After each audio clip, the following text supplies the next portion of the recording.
Hi everyone, welcome to today's webinar where we'll be talking about consumer perspective supervision.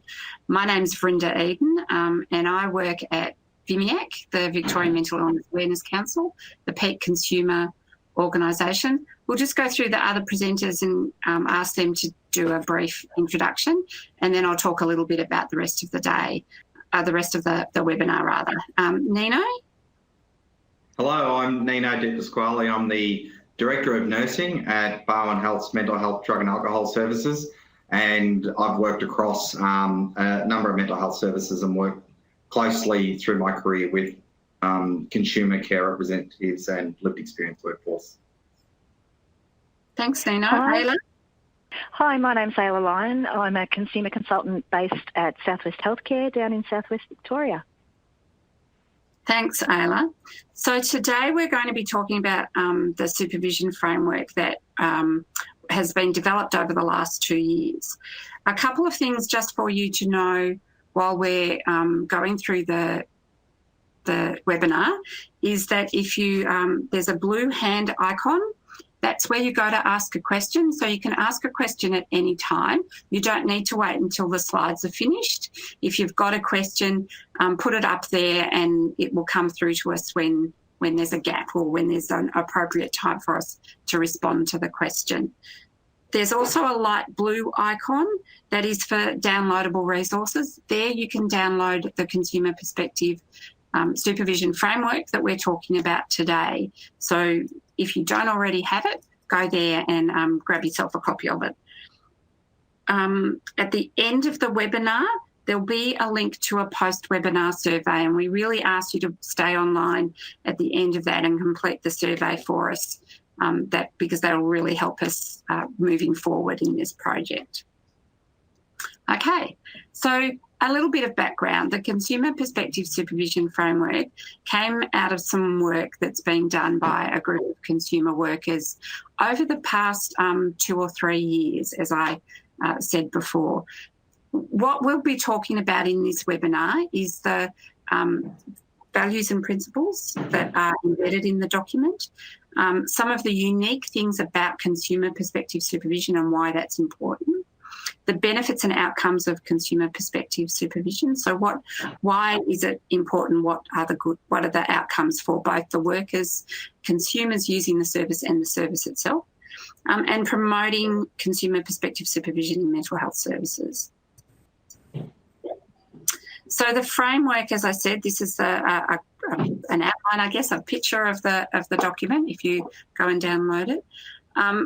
This framework came out of some work, as I said, that started about almost 3 years ago now, where there was a workshop at the previous VMIAC consumer conference to discuss what was important about supervision for consumer workers. And we saw a really enormous need for supervision.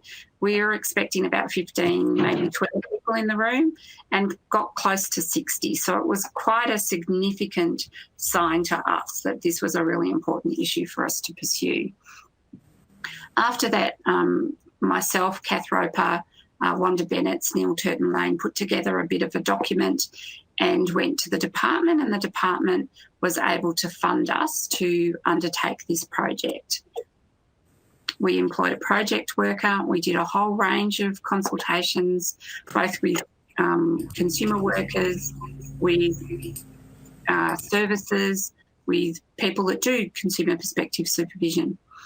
And we took them through a whole range of questions and a whole range of things that we wanted to talk to them about. What we came up with at the end of that process was some work around some values and principles. So what was really important to people was thinking about what are the values that guide our work, and that those values would then guide the supervision that was provided to people. So these are the values that we got out of those consultations. You can see that there's a fairly strong link for those of you that are familiar with intentional peer support. There's a fairly strong link with that type of work. So self-determination. This means consumer workers, are able to make decisions for themselves, are able to work through what the issues are in their workplace with guidance.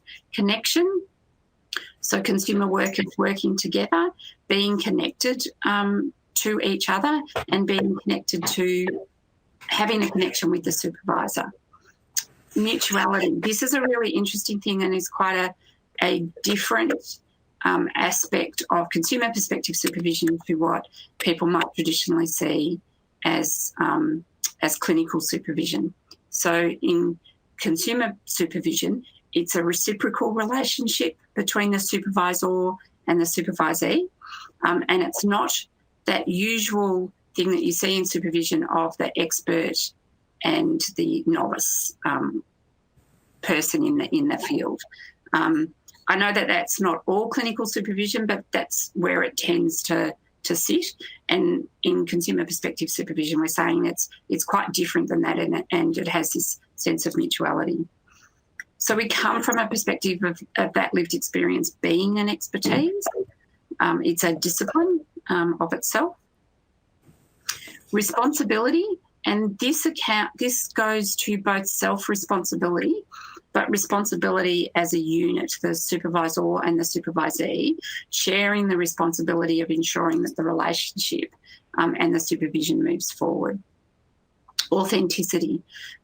This again goes to some really basic principles in consumer work about being really authentic in the space, being vulnerable if needed, being strong when needed, all of those things, not feeling like you've got to be something other, which sometimes we feel like we do when we're in workplaces.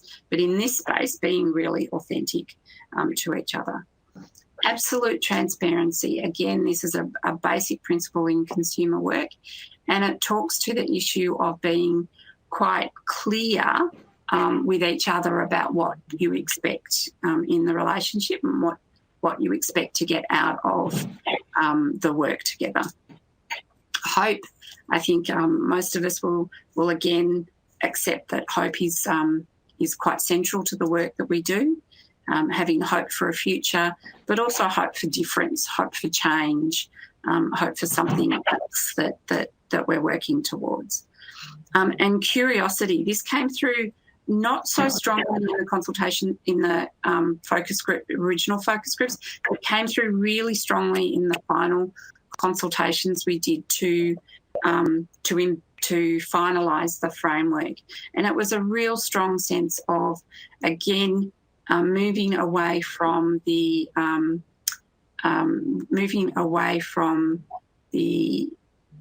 expert novice approach, but having a sense of curiosity and engagement with each other.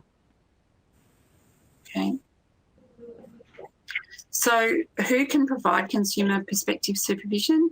We make a very strong argument in the framework that supervision is discipline specific.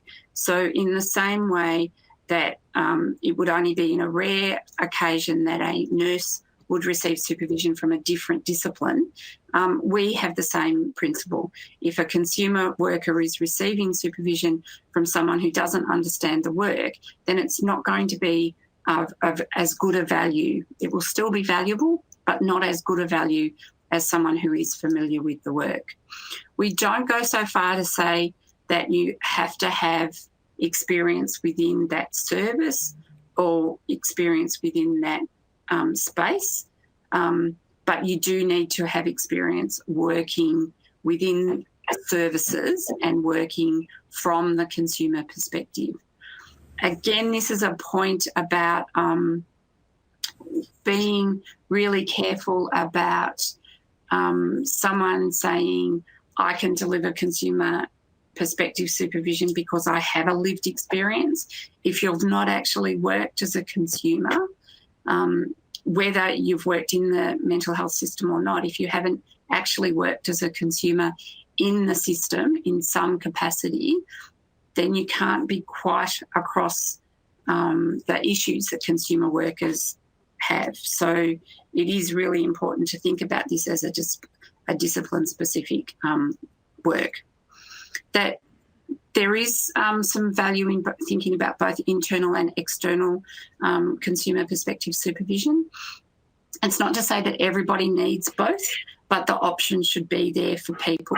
If you work in a really difficult space and you are a sole worker, sole consumer worker, for instance, you have to really go outside to get discipline-specific supervision. But if you're part of a team, but you're the only person that's really more experienced to you, also line manages you, then that could be in terms of whether you choose an internal or external supervisor. And also we have been thinking a lot about what training and experience supervisors need. So we have spoken about, I have spoken about, we really need to be thinking about this as discipline specific, so it needs to be someone who's worked as a consumer supervisor. But we also need to be thinking about what the training is that might be needed by people to move forward into supervision. At the moment, there's not formalised training, but there is a number of people undertaking supervision, and we're looking at that in the future, something that is more formal. So why is consumer perspective supervision important? So I think I've said a couple of things about why it's important. It is really important to ensure that lived experience work is congruent with the discipline. So that is that it is meeting the values of the discipline, that it's based in those peer work values that have been developed in a number of spaces. When you look at peer work, the IPS framework, for instance, or the emotional CPR work, or peer work, the certified peer course in America, or the peer work done by the Recovery Hub in the UK, there's a lot of consistent values. And so it is really important that practices that are undertaken by peer workers are across all of those platforms and are consistent with that work. That it really, supervision, in the same way that supervision for other disciplines, it supports really safe, ethical, discipline-specific practice. And it supports work in really complex spaces. So when you work particularly in an inpatient environment, it's often a very complex space for a consumer worker to be. It can be quite difficult for consumer workers, particularly if they're working in a space that reminds them of their own experience. All of those things, they need a really safe space to talk about that, and supervision is one of those spaces. So I hope I've given you a bit of an outline and a bit of a background to what the work is.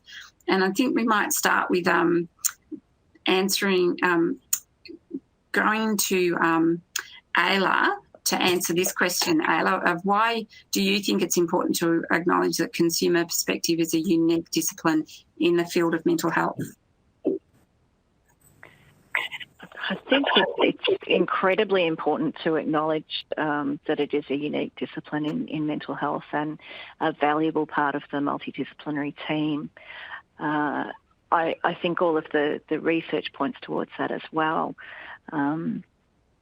But I think it's vital to have that lens, basically, to ensure all of those values that underpin this work are things that a person seeking treatment experiences as well.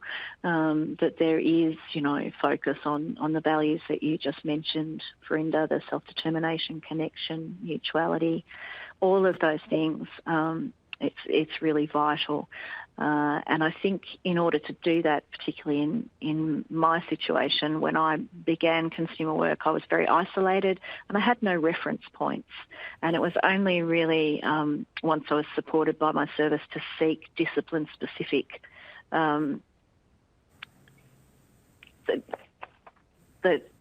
asked to seek consumer perspective supervision. That was really the moment when my practice began to really develop, and I started to really understand the very, very special particular perspective that I was employed to bring to the table. So I just think it's a really vital thing, and I think peer support, for example, for some people in treatment is a vital part of recovery. I think that's that's certainly my own experience as well, that things didn't really fall into place for me until I was able to experience peer support and experience consumer perspective supervision. Do you know what specifically might have been the thing for you in the supervision that made that made it so important? I think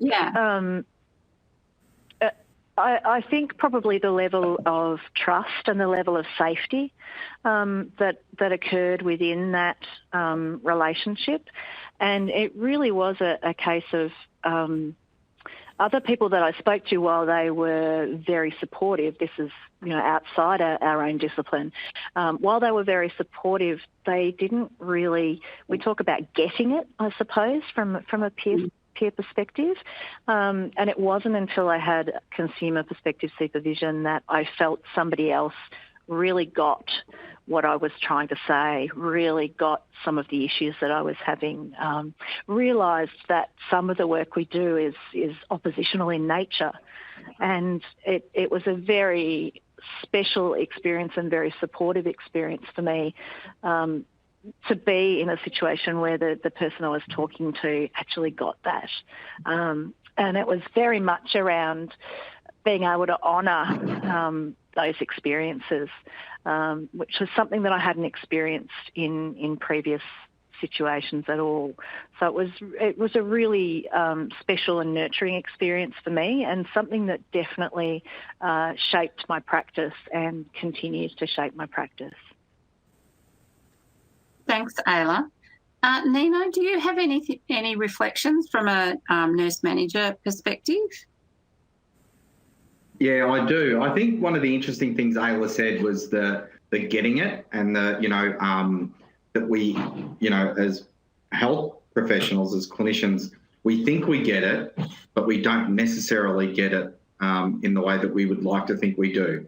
And, I think to myself, I've been working with carers and consumers since about the commencement of my career, which is going back 26 years, and being naive and actually thinking I get it enough and I can actually work with you, I can provide you with supervision or debriefing or reflection. But in fact, it takes years as a clinician to realise, hang on, and it really highlights the importance that and actually get the fact that carer and consumer consultants, lived experience, peer workforce and so forth is in fact a discipline of its own that requires its own supervision, its own supervision framework and so forth. So this is, new ground for mental health clinicians to get, and we're still just learning to get it. I think that part goes on quite nicely to the next pre-prepared question we have, which is how can you, Nino, again in your role as a nurse manager, support lived experience perspective supervision in your service? What are some of the things that you've been able to achieve in the service? Yeah. This is a supervision across a whole workforce, mental health workforce, the lived experience workforce and so forth, is challenging across the board. So organisations to actually establish local frameworks and systems has been a challenge even for its clinical workforce, and still is a challenge. I think we're a little bit behind the 8 ball to some extent in actually recognising and providing opportunities and investing in the lived experience workforce enough for them to access supervision. I think it takes people in roles like mine to consider how I might be able to influence and change the decision making, how we might invest and how we might negotiate with our local partners in mental health services to have reciprocal arrangements, to think about what are the group opportunities and so forth. So it's going to take some work. We've got to invest, and we've actually got to value the need for the lived experience workforce to have discipline-specific supervision. So I think that there's a question that's come through about, I'll just read it out. So what are your thoughts about consumer perspective supervision being provided by someone who is not discipline specific, even if they have worked with the lived experience workforce but are trained in another discipline? I'll start, I think, just because I did say that we don't support that within the framework. It's not discipline specific, so it's not consumer perspective. If again, it's that idea of, and sometimes I do talk about, would a nurse who is currently practicing in the inpatient unit accept to have supervision by a doctor who has previously been a nurse, but is not currently working as a nurse? These are, I don't think that most people would accept that as an ideal situation.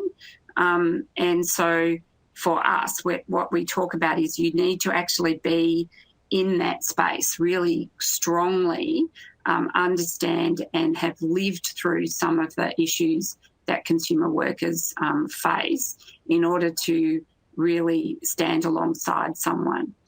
I do understand that sometimes that is really difficult, particularly in rural areas, to get access to someone who's had experience working as a consumer worker.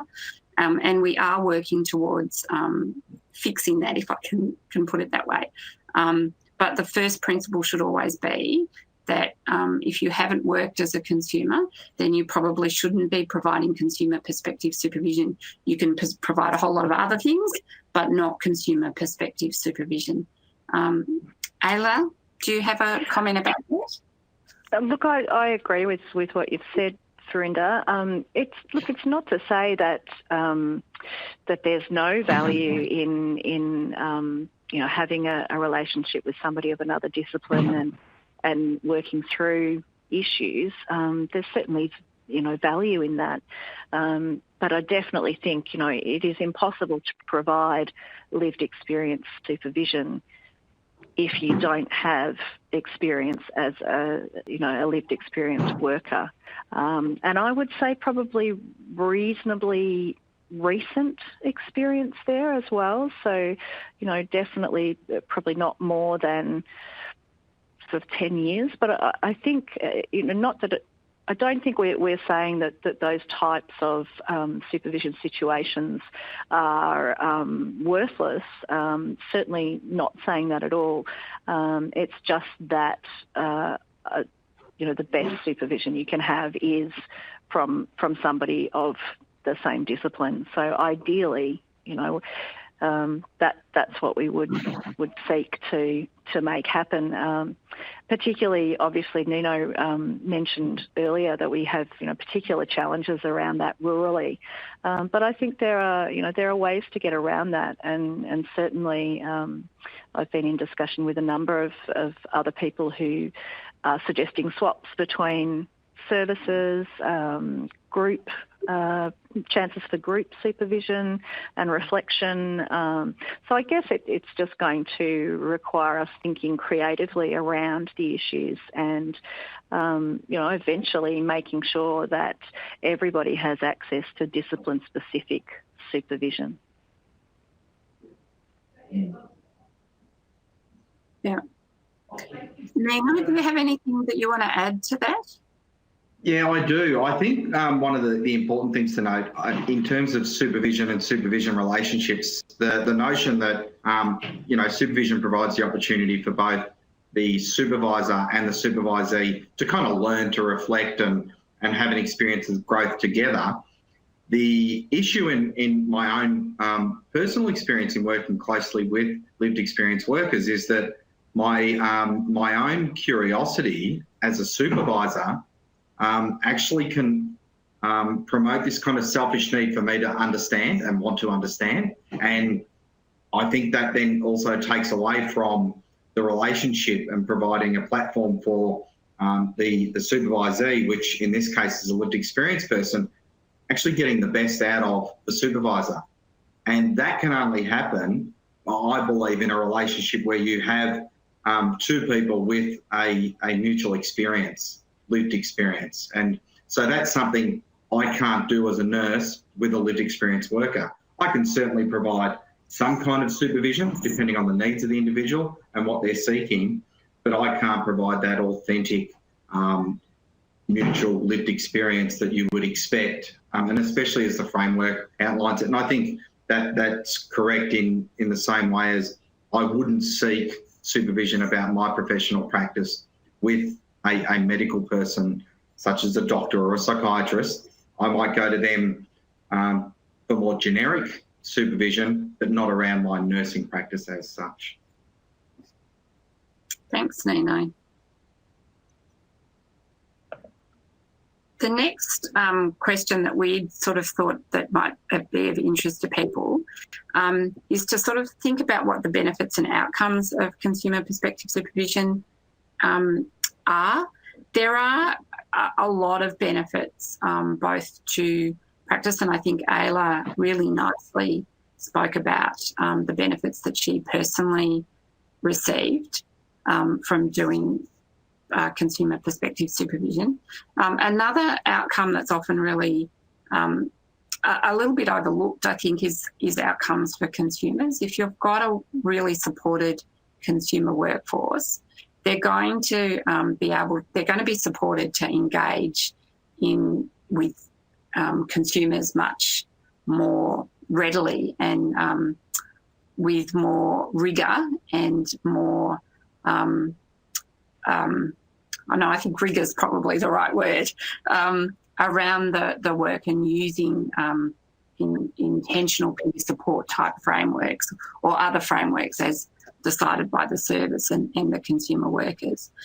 So that's a really significant outcome for consumers of the service.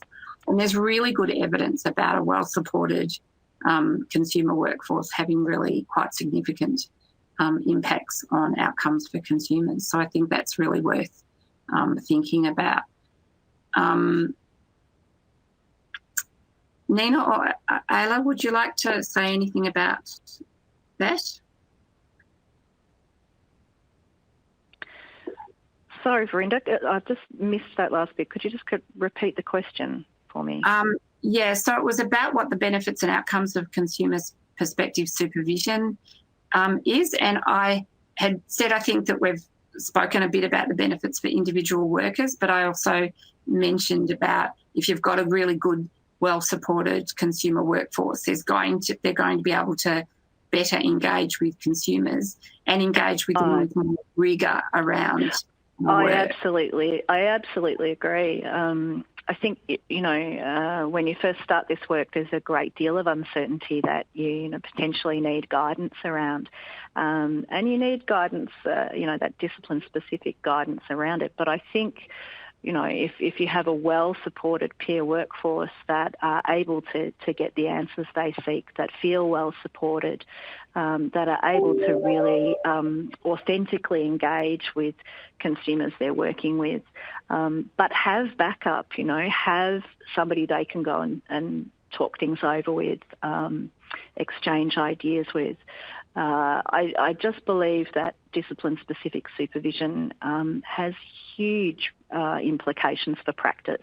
And I honestly believe, even in terms of consistency and continuity, you tend to find that if people do have that kind of discipline-specific support, that often they're more confident in their practice. They're potentially less triggered by things in the environment, or sometimes that's even around being more aware of them and how to deal with them.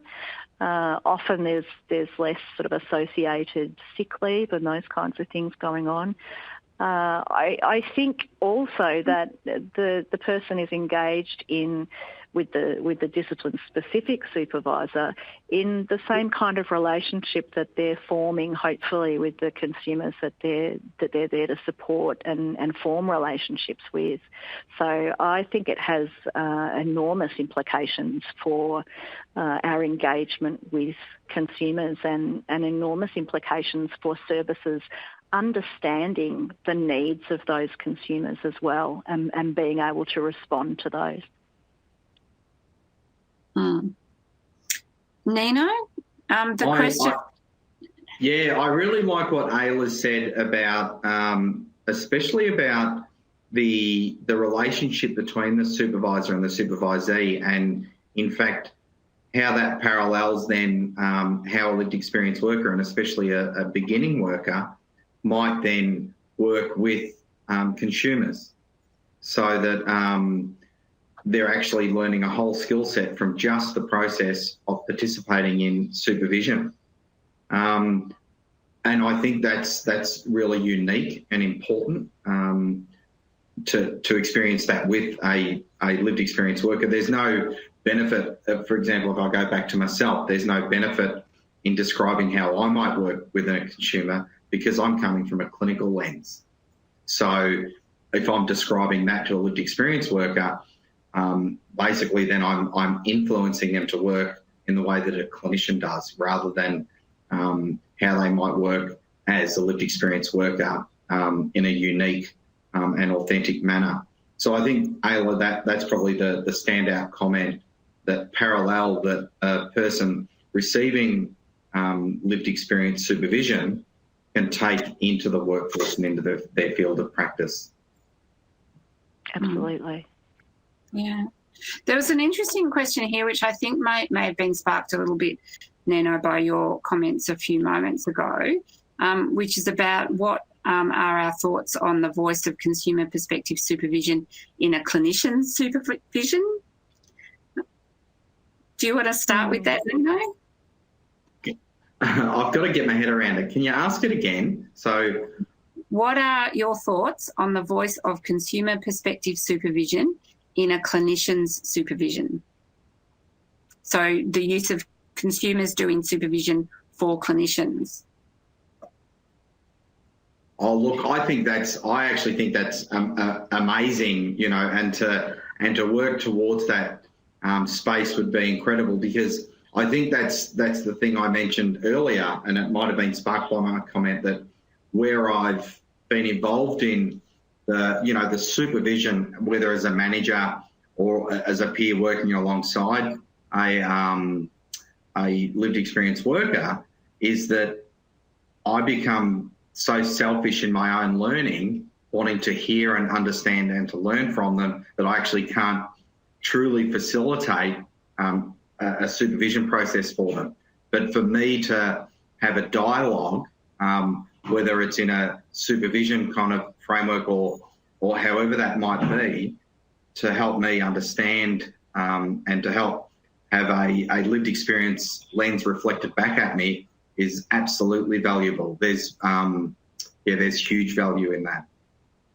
And I think the services and how they engage the lived experience workforce in practice development and workforce capacity is all about that. It's all about the clinical workforce truly appreciating, understanding the consumer perspective, and that helps to facilitate recovery and engagement and all the things associated with providing care to a person who is experiencing a mental illness or who is engaging the services that we provide.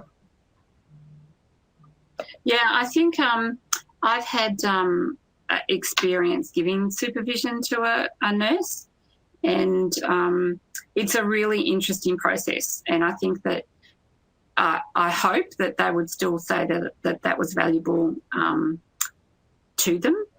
I certainly found it valuable, and I think that often discussions between disciplines is a bit lacking overall. But it certainly helped me come to better understanding of some of the pressures that nurses were under in the services, but I think also had a really big impact on how that particular nurse interacted around the stresses that they were experiencing and what they were putting on to consumers by that. So if I can explain maybe without sort of trying to give too much away, but it was in understanding that, we hear a lot from nurses about the amount of paperwork that they have to do, for instance. That's just a for instance. And it is stressful and it is demanding.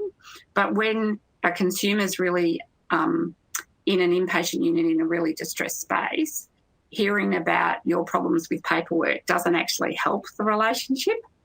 But in understanding what the impact that stress was having on the nurse, we were able to come to a place where she could talk about that without making it a bit like I'm real, my life's really bad as well. If you understand, I don't know, Nino, do you understand that?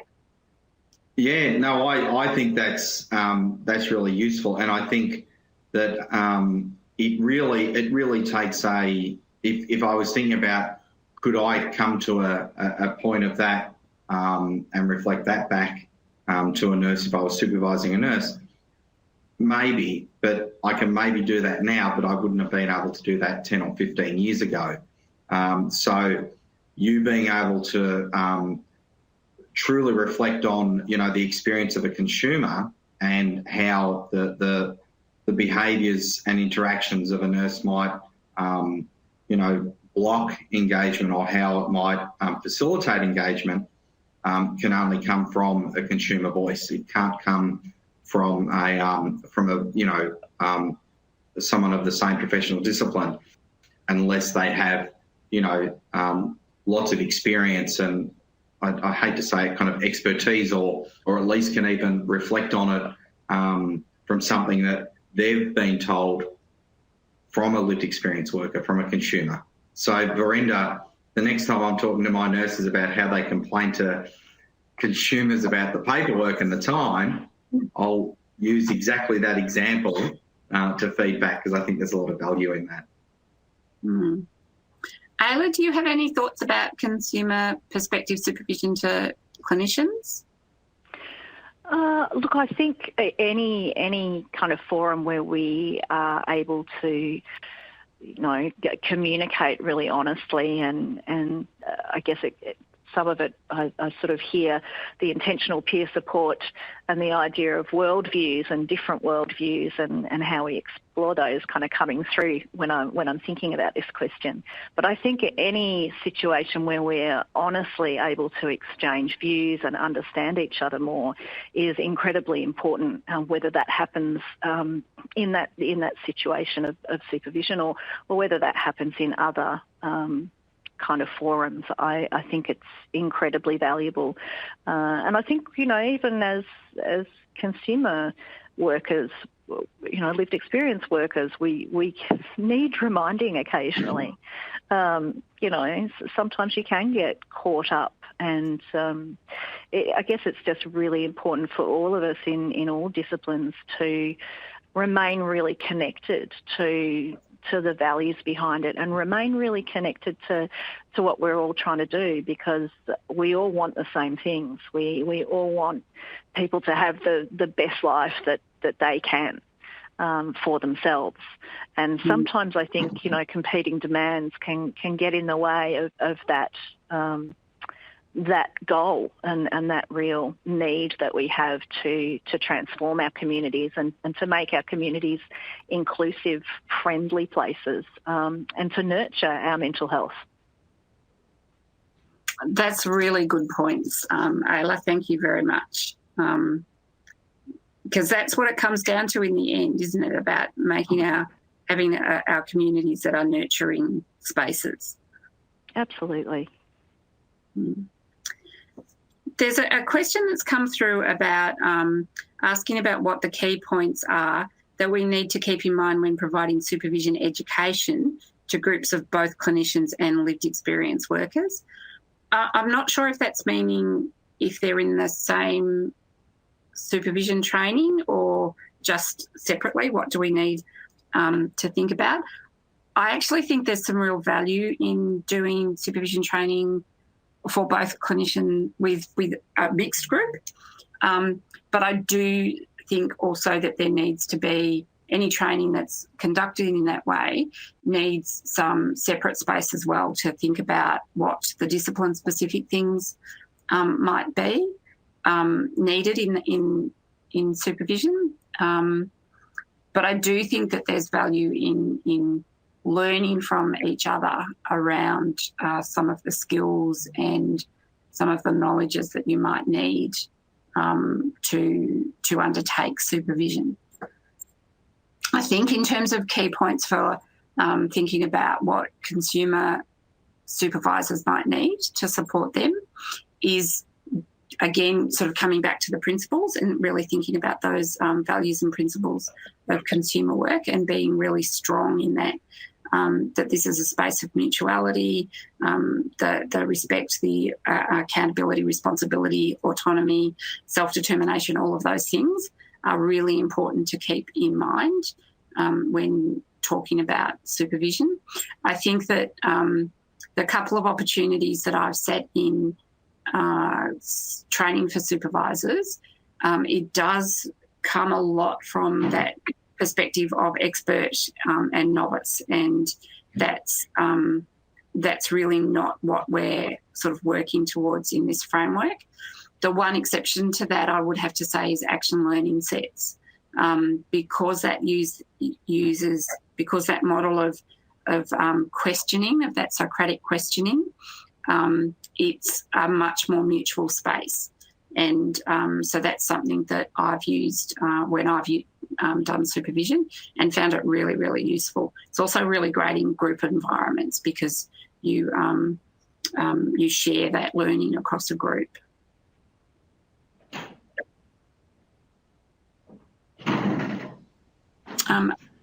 Ayla or Nina, do you have anything that you want to say about training supervision supervisors?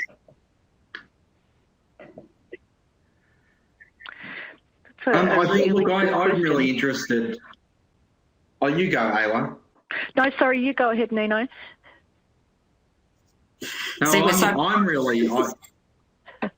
I think the notion of having joint training is quite useful. From the perspective in understanding the difference between a clinical role and a lived experience role, and I think there's a deficit around the clinical workforce truly understanding what it is that the lived experience workforce provides. And if it provided an opportunity to have some joint training around a particular issue, whether it be around supervision or other issues in mental health and mental health workforce, provide an opportunity to share knowledge, share experiences, and help to actually identify the roles and functions of the lived experience workforce and how unique they are, I'm all for that. I think the important thing, though, Verinda, that you did mention is that there has to be space for where the specific disciplines break off and actually work on what are the issues that relate directly to their professional discipline. So how that might look would be interesting. It could be modular. It could be something that happens over a couple of days, but certainly the opportunity to train together when the topic is about professional roles would help to open up some learning and some really useful learnings, especially for the clinical workforce, about truly understanding the needs of a lived experience workforce and what their roles are. I have to say I agree with what Nino said around that. I think that would be really helpful. I think it always is whenever, I think that's why we use multidisciplinary teams so often, is to, make the most of a broad spectrum of expertise.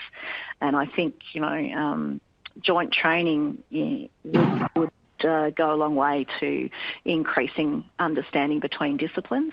But then again, I also agree with that idea of breaking off. I suppose, in essence, the difference for me, I guess, is around the mutuality. So I guess that's slightly different to most other formal supervision practices that I know of.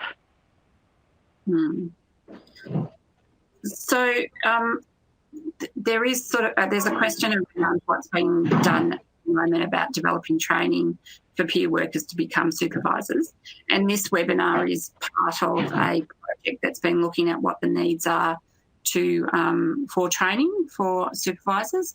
There's still work to be done. There's a lot of information. We now have a lot of information about what is required in that training, and the next stage will be developing up that training and then providing it to consumers who are interested.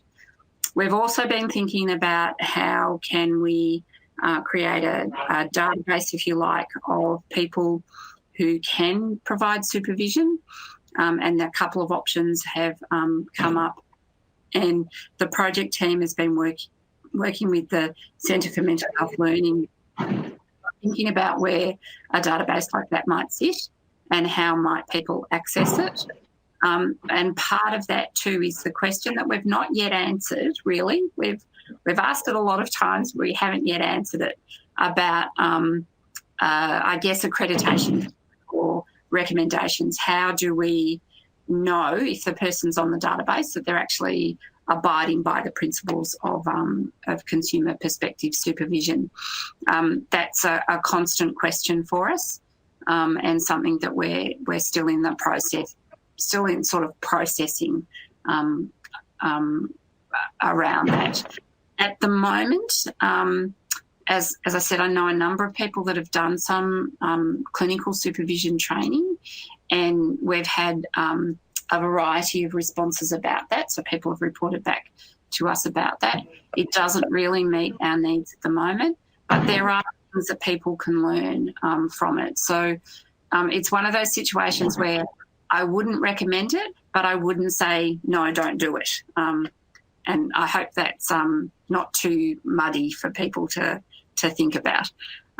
All I can say is if you do send or support consumer perspective workers to go and do those more nursing-based or allied health-based clinical supervision training courses, to make sure that they're also connected to an experienced consumer supervisor, so that any of the things in that training that might not work for consumer perspective can actually be discussed through supervision before they actually go out and start supervising people.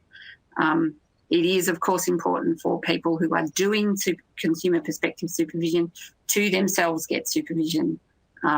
So we can't forget that part of this work. It's really important that everybody gets access to it. There's been a couple of questions about whether clinicians with lived experience as consumers can provide supervision. It's a really interesting question, isn't it, Verinda? Yeah. I have quite strong opinions around this, but it's quite tricky, and I think it's something that comes up in workplaces quite a lot. That obviously, when we think about the statistics of how many people may have mental health concerns over the lifespan, then obviously there are going to be lots of clinicians who have lived experience. I guess, in essence, for me, the difference lies in whether you're actually working in a role that requires you to use that lived experience intentionally or not. So I think if you've had a role where you've worked as a lived experience worker, then it's possible that you could provide lived experience supervision. However, I think if you're a clinician with a lived experience, but you don't have the experience of actually being in the workplace with that I guess, performing that discipline, if you like, then I'm not sure that you would necessarily grasp all the different kind of currents and innuendos that kind of go with the territory when you are intentionally using that. Does that make sense? I'm not sure if I've articulated that very well. Oh, I think you have. I was just, as you were talking, I was thinking about it, and I think it is really important to talk about what you learn as a consumer worker and how different that is than what you learn as a clinician in exactly the same space. Again, I go back to that the example I gave earlier, and I was actually just reflecting then myself. So I do have a nursing background, but I would never provide a nurse in a mental health service with supervision from a nursing perspective. And it's not just because I didn't work in mental health. It is because that's not where I'm currently at. It's too removed from the work that I do, or the work that they do, in terms of contemporary practice and being in touch with the movement and being in touch with consumers in a very different way. The way that consumer workers interact with consumers in the service is quite different than the way a clinician interacts with them. All the stuff about risk management that a nurse has to have at the forefront of her mind, whatever we think about risk management and whether it works or not, it's a requirement of services to do it. So that has to be at the forefront of a nurse's mind. But for a consumer worker, that's not at the forefront of their mind when they're working with consumers. It's quite a different, they don't forget about it, but it's not in the same space. It doesn't take up the same space in the conversation with a consumer than it does for a clinician. And that alone changes the way that we relate to consumers and the way that we undertake our work. And I think that that's a really important, those types of differences about the way that clinicians work to the way that consumers work makes it really difficult for a consumer with lived experience to provide workplace practice supervision. It might be really different if, so where I think that it is really valuable is if I'm getting more general supervision, if I'm wanting to talk about my work really generally and not specifically about work, I think there could be real value in talking to a clinician with lived experience for my own supports for a whole range of things that are outside my day-to-day work. I could see some value in that, absolutely, but not in the day-to-day work.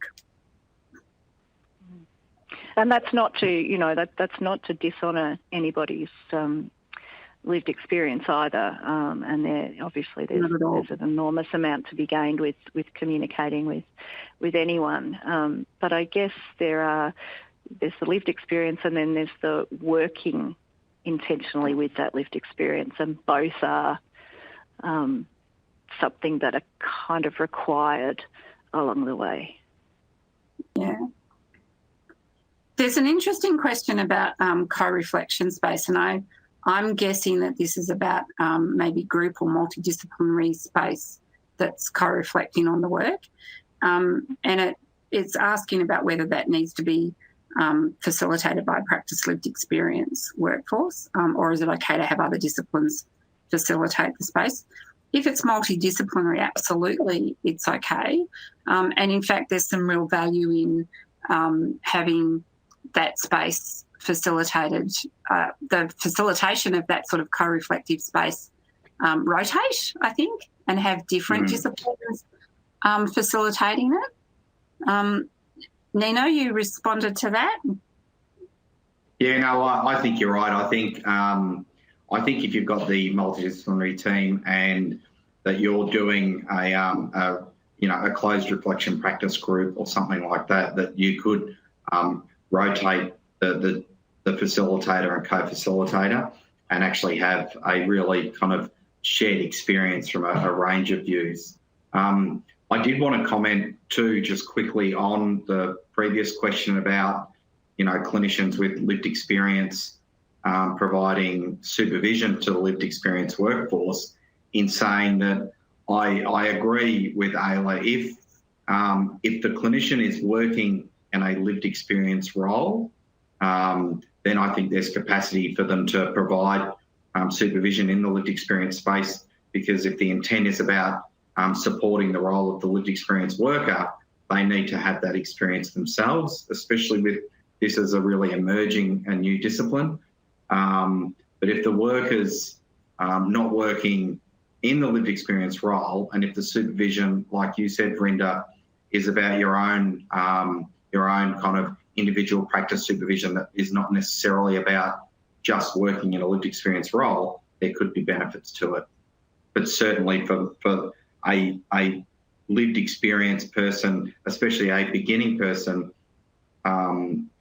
identifying themselves and emerging in their role, I think having supervision from a lived experience worker is a necessity. Yeah. Thanks for that, Nino. We're being asked about some references regarding outcomes for consumers with the peer workforce. There is, don't think it's actually been released yet, but I know that we've been working on an annotated bibliography, if you like, of evidence around peer support work and outcomes. So keep an eye out for that. It'll be, I know it'll definitely, when it's finished, it'll definitely be uploaded on the CMHL website under Peer Inside, but it'll also be available through a couple of other spaces, I'm sure, as well, including the new VimiAct site, which we hope to have up at the end of next week. And the very last question, because I'm mindful that we're only got a few minutes to go, how can I keep abreast of training opportunities for supervision when they come up? The best way to do that is through the CMHL website. So training opportunities will be on that website. Also stay connected with, like with VimiAct and any other training opportunities. I was about to say the clusters, but I know that they're no longer going to be, they're not going to be functional next year. So that all of that work that the clusters used to do around training supervision will be centralised through, so not the training itself, but notification of that will be centralised through the CMHL website. So that's probably the central point to direct you to. Just as we finish up, Ayla, do you have any last comments you'd like to make or reflections? That's a good question. I guess I suppose ultimately I'm just really excited about the framework and about, ultimately providing everybody with discipline-specific supervision. I think that's a really exciting space to be in, and gives us, it gives us extra ways to develop our practice and be available and be accountable for what we're doing as well, which I think is really important. So I think it's a really exciting space to be in. And I think it just involves us thinking creatively to solve any issues that are there. But I certainly think I would not have survived in the discipline, in the workforce, without having that discipline-specific input. Thanks, Ayla. Nino, do you have any last thoughts or reflections? Look, I just think is an exciting space to be in mental health. I think we're going to see a lot more investment in positions that are lived experience positions. But I'm I'm concerned that as we do that and as that we grow the workforce, that we need, especially organisations and organisations like the one I work for, need to ensure that we have the foundations in place that can help truly support the lived experience workforce. And, you know, one of those foundations is definitely supervision, access to supervision and so forth. And I get a little bit nervous about a workforce growing without having adequate supports in place. So I'm looking forward to being engaged in this space more in the future. I think there's opportunities, especially across the state of Victoria, as we grow in this, that we think about communities of practice that can help support opportunities for clinical supervision and working together alongside with peers and colleagues across other organisations. I also just want to say that it was an amazing opportunity to be invited into this discussion, and how I've again learned more as I think about the questions that have been posed to us during the conversation. And I also have to say I'm excited by the number of participants and the names, the familiar names that I've seen as we've had the webcasting. So that's been fantastic. I absolutely agree, Nino. I'm feeling like this was way too short, but it is an hour. Time is up for us, but it's been a really great opportunity to talk about some of this and answer questions that people have. I'd really like to encourage people to download the framework if you haven't already, and have a good look at that. Keep an eye out on the CMHL website for training opportunities as they're forthcoming, and for the bibliography, the annotated bibliography, when that's finally released. Also, please, everyone, stay online and do the survey.